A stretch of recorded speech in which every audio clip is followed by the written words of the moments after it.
Good to see each of you here this morning. It is Theme Lesson Sunday. I don't know if that's a trademark name or not.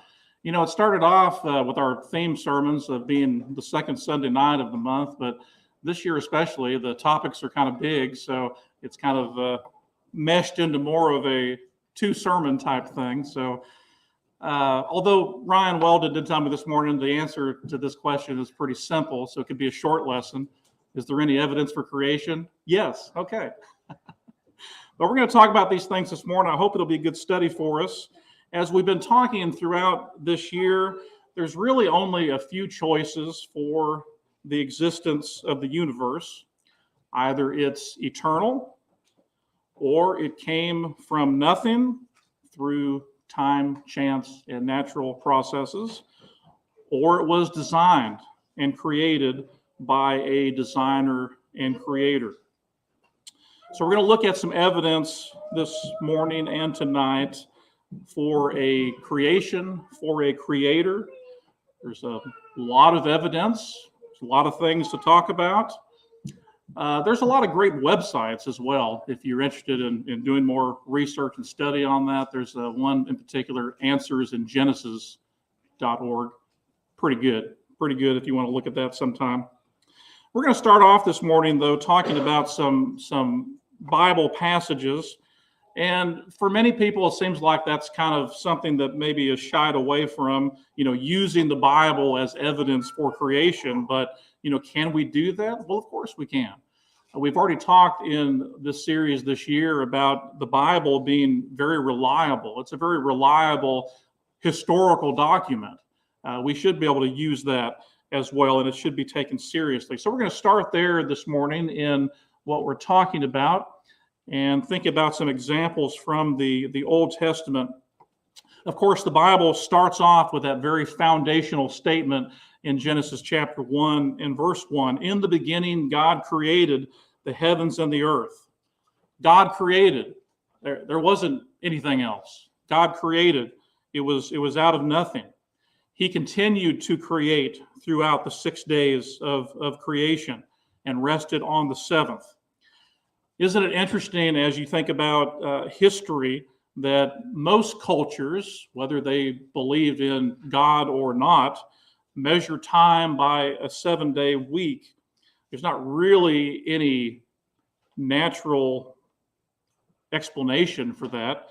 Of course, we have 24-hour days, 30-day months, 365 days a year that are more or less measured by Earth's natural rotation and revolutions and things like that, but not really a very good explanation for measuring time by weeks, other than God rooted man in that history of a 7-day creation week. So that's rather interesting to think about.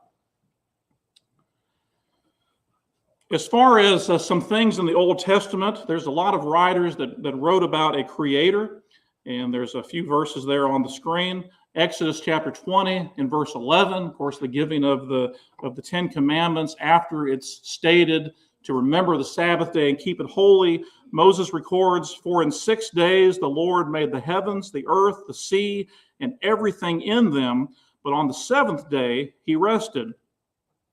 That's pretty significant in thinking about not only the Sabbath, but also what we see with God and creation. In the book of Nehemiah, chapter 9 and verse 6, this is Jeshua and the Levites. They're saying, "You alone are the Lord. You made the skies and the heavens and all the stars. You made the earth and the seas and everything in them. You preserve all of them, and the heavenly host bows down before you." Pretty good passage.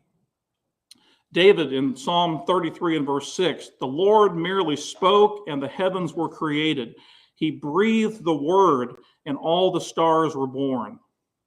Just picture that. Pretty amazing. Isaiah in Isaiah chapter 45 and verse 18, "For the Lord is God, and he created the heavens and earth and put everything in its place." So there's no shortage of passages in the Old Testament that talk about the Creator and the creation. Think about some examples in the New Testament. Mark's recorded statement from Jesus in Mark chapter 10 and verse 6, when he is questioned about marriage and divorce, he says to them, "From the beginning of the creation, God made them male and female." And that's an interesting statement for a lot of reasons. But, Jesus didn't believe that we just evolved out of nothing. He didn't believe that that was the case. He clearly states that everything was created and that human beings were created as male and female from the beginning, not after a creation and billions of years, but from the beginning. There was not a gradual evolution, but from the beginning of the creation, God made them male and female. Pretty interesting passage.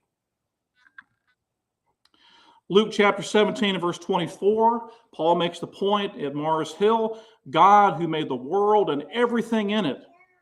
And he goes on to say, he is the Lord of heaven and earth. Paul said in Colossians chapter 1 and verse 16, talking about Jesus, for by him all things were created in heaven and on earth, visible and invisible, whether thrones or dominions or rulers or authorities, all things were created through him and for him. No doubt where Paul stood on that.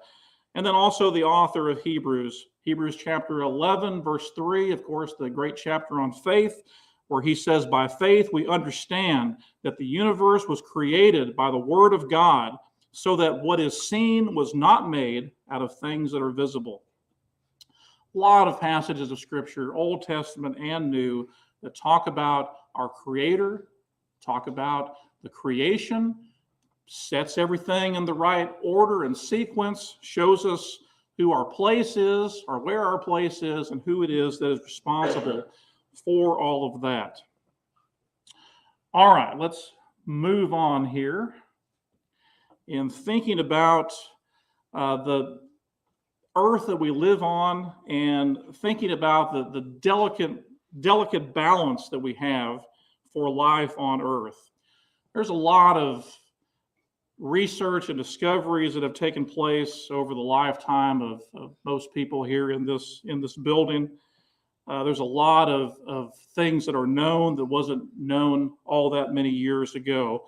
And yet the precise conditions that are necessary for life to exist on a planet seems to be even more amazing as time goes on, as we seem to know more and there's more research on things. It seems like that variable increases all the more.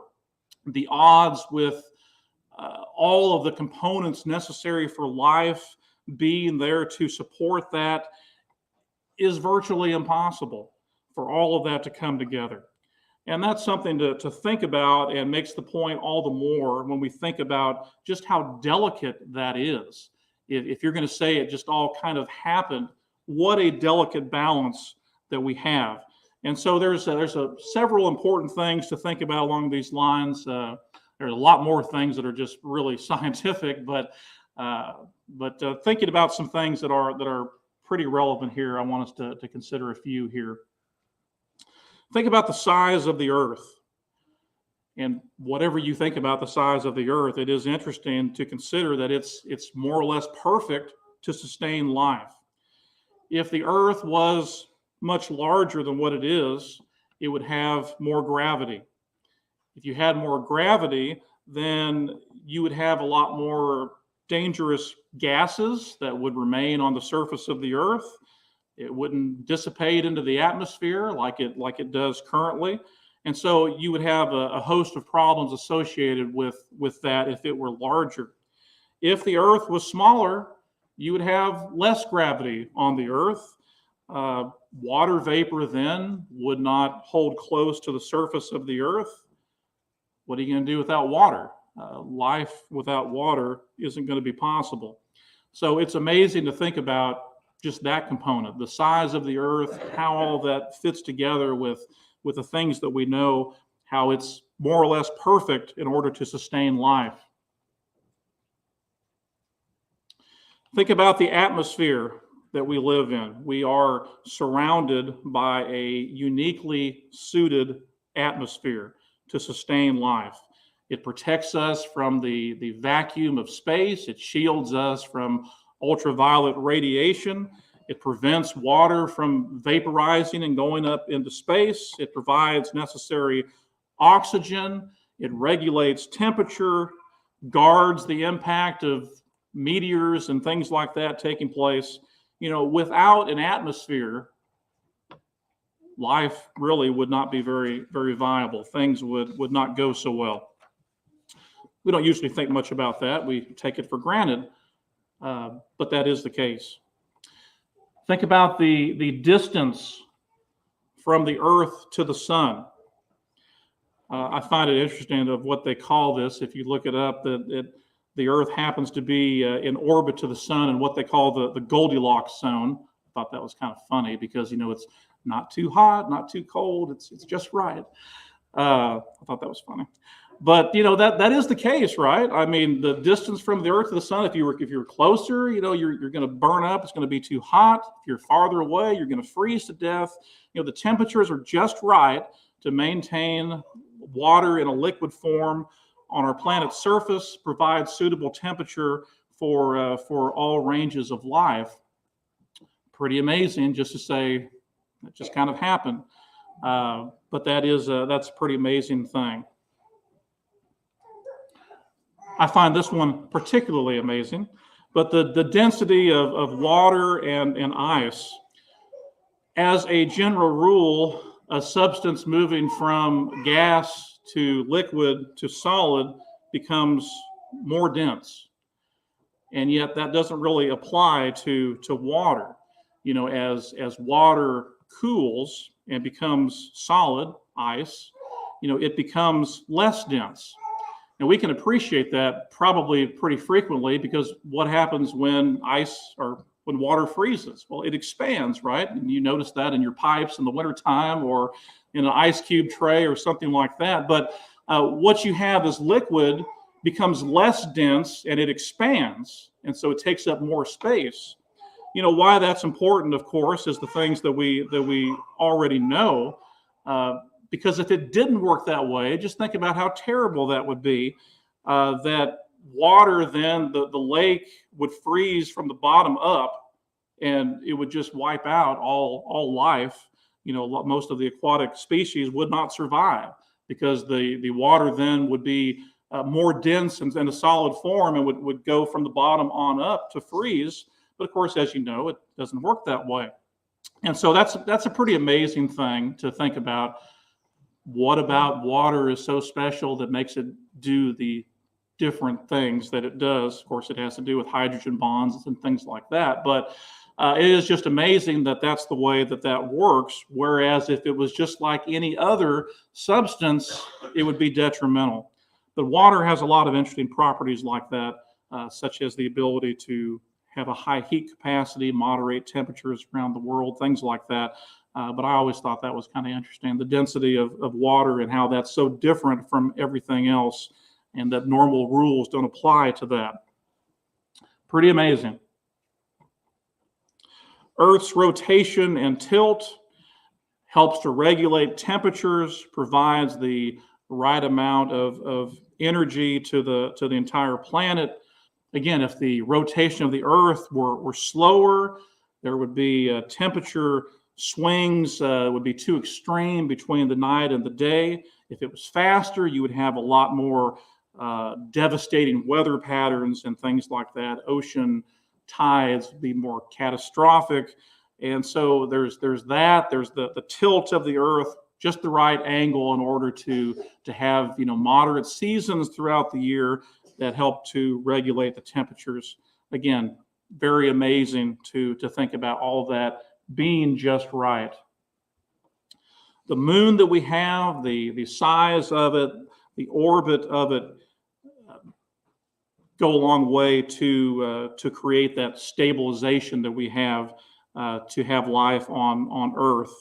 The gravity is what comes from the moon, creates the tides, keeps the water from being stagnant. Just a lot of things that happen because of the moon and the gravity and all the things like that.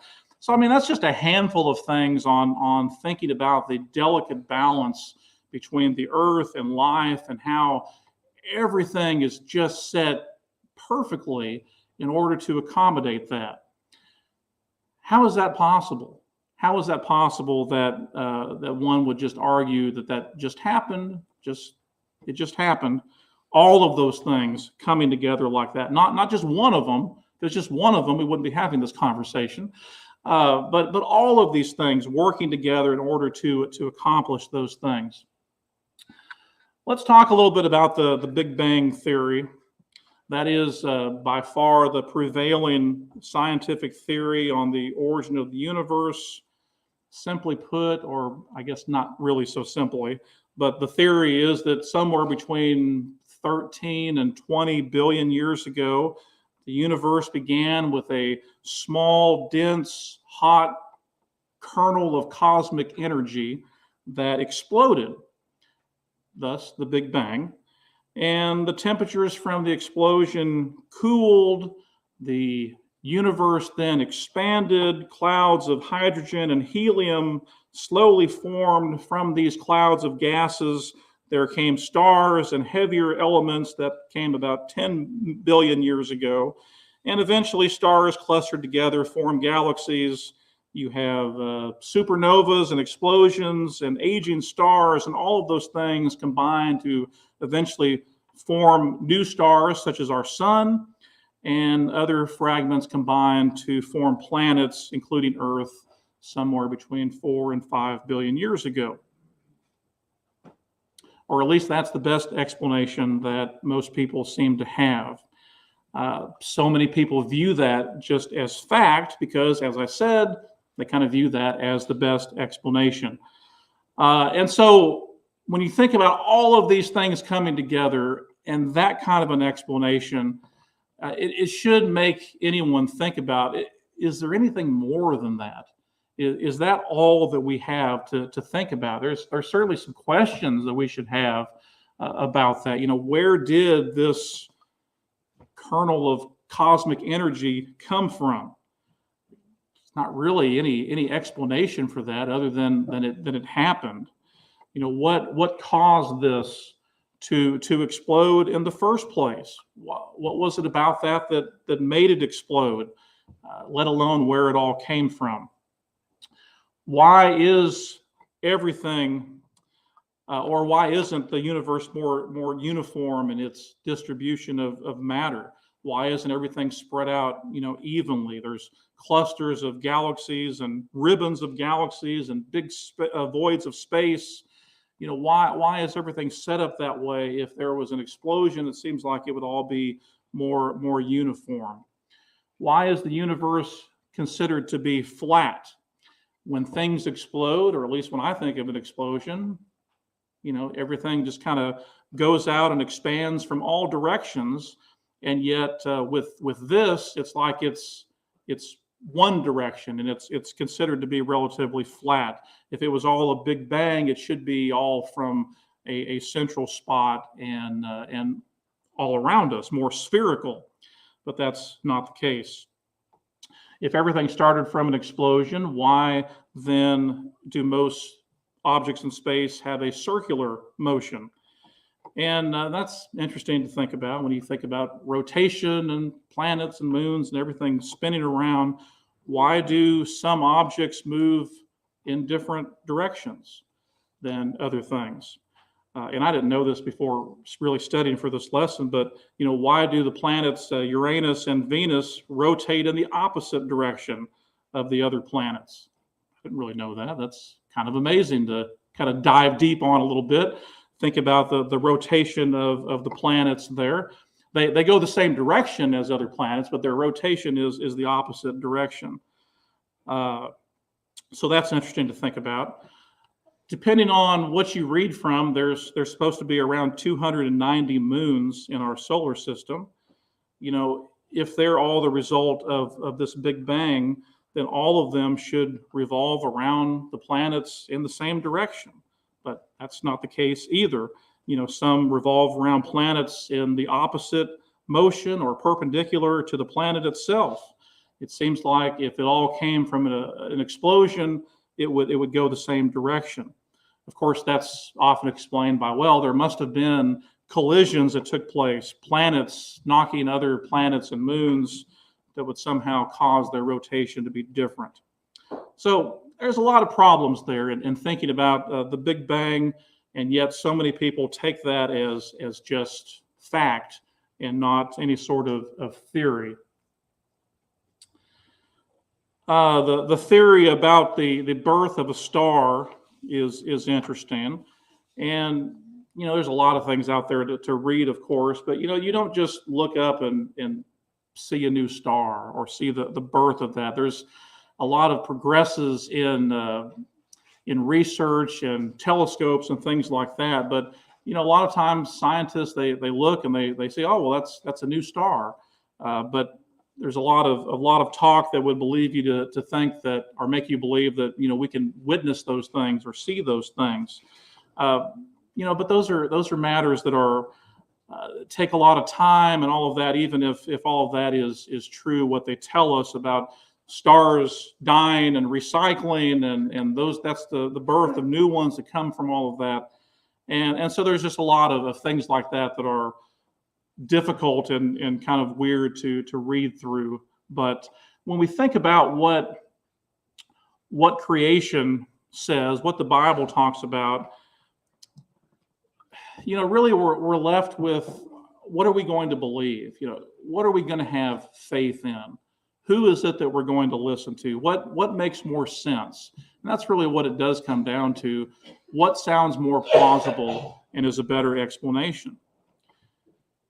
In Genesis chapter 1 and verse 14, God said, "Let lights appear in the sky to separate the day from night." That's a pretty simple explanation. Sure, it takes faith, but with all the things we've just talked about this morning, does it take more faith or less faith to believe that? David wrote in Psalm 8 and verse 3, "When I look at the night sky and see the work of your fingers, the moon and the stars you set in place," that's where he goes on to say, "What is man that you are mindful of him?" He viewed that as the work of God, the things that he was doing. Isaiah chapter 45, 11 and 12, "This is what the Lord says, I have made the earth and created man on it. My hands, stretched out the heavens, and all their host I have commanded." Pretty amazing to think about. The Bible indicates that God created stars. He created a fully functional universe from the beginning. That means all the different things that we see, whether it's the, what they call them, the white dwarfs, the red giants, the supernovas, infant stars, older stars, whatever. He created all of those things. Stars that are different in size, different in age, perhaps. Creation is a matter of appearance for something that looks older than another. And I always think about the creation of Adam and Eve. After he was created, how old was Adam? Well, maybe he looked 30 years old. I don't know. But the reality was, well, he's 5 minutes old. The look of something is different than what it can actually be. God created the universe. It can look however he wanted it to look, however he created it. There's an interesting passage in 1 Corinthians chapter 15. Of course, 1 Corinthians 15, talking about the resurrection and things like that. But Paul makes a point there in talking about, what do we look like after? How our bodies are now. What are we going to look like later on? And he talks about how a seed, it doesn't look the same when you plant a seed as what it's going to be as it grows and what it's going to look like later. The same thing is true with our bodies, physically and then spiritually. But he says this in verse 41 that's interesting. He says, "There is one glory of the sun, another glory of the moon, and another glory of the stars, for one star differs from another star in glory." I don't really think a whole lot about that passage. As I'm reading 1 Corinthians chapter 15, I'm thinking about the resurrection. But he talks about, there's differences in the stars, differences in the heavenly bodies and the glory of those things. There's different brightness to those stars and planets and all of that. That's the way that God created those things. One last verse this morning, Isaiah chapter 40 and verse 26. Lift your eyes and look to the heavens. Who created all these? He who brings out the starry host one by one and calls them each by name. Because of his great power and mighty strength, not one of them is missing. That's a great visual to think about. All the starry host that he calls out by name. I wonder what their names are to God. You know, we have a lot of different names for stars in our own day and time, but a lot of them are more like HD 216956. I imagine God has better names than that for the stars. But it does make you think about all the things that we can see and know, and yet God has named all of these. He has shown his mighty power and his strength. Not one of them is missing. Everything is just like God wants it to be. We're going to end there this morning. Tonight, we're going to talk a little more about cells and DNA. So, again, pretty interesting stuff. Not a biology class, but very interesting things to think about in the context of evidence for creation. And so I hope tonight you'll be able to return for that. This morning, as you think about these things that we've talked about, you know, just think about what it is you believe. Think about what makes the most sense and what God has done to show us those things. Can you really just go outside and look around and say, that's amazing, the chance and circumstance that just happened and all these things coming together? Does it really take more faith to believe that God designed and created all these things than it does to believe all of these things fell in order and just happen to be what they are, that we have no design, no purpose? And as we're going to talk about tonight, the universe just cries out for design. Every cell, everything around us cries out for a design and a designer. That's not something we need to be ashamed of. That's something we should recognize and understand the significance of what's been created and how it's been performed. And again, what do we have more faith in? This morning, if your life is not right with the Lord, you have the opportunity to get it right in his sight. He wants that for you. He wants us to be with him for all eternity. He's given us a purpose, given us all of this creation to look at and to appreciate, not so we can pat ourselves on the back and say, look how great I am, but so that he gets the glory, that we see the greatness of his creation, understand all the more what he has in mind for us. He's created all these things, and just like David, what is it that you're mindful of me? And yet he is. He sent Jesus to this earth to live that life he did and to die on the cross so that we can be saved. This morning, if we can help in any way, please let me know by coming forward. Together we stand and sing. Anywhere with Jesus I can safely go.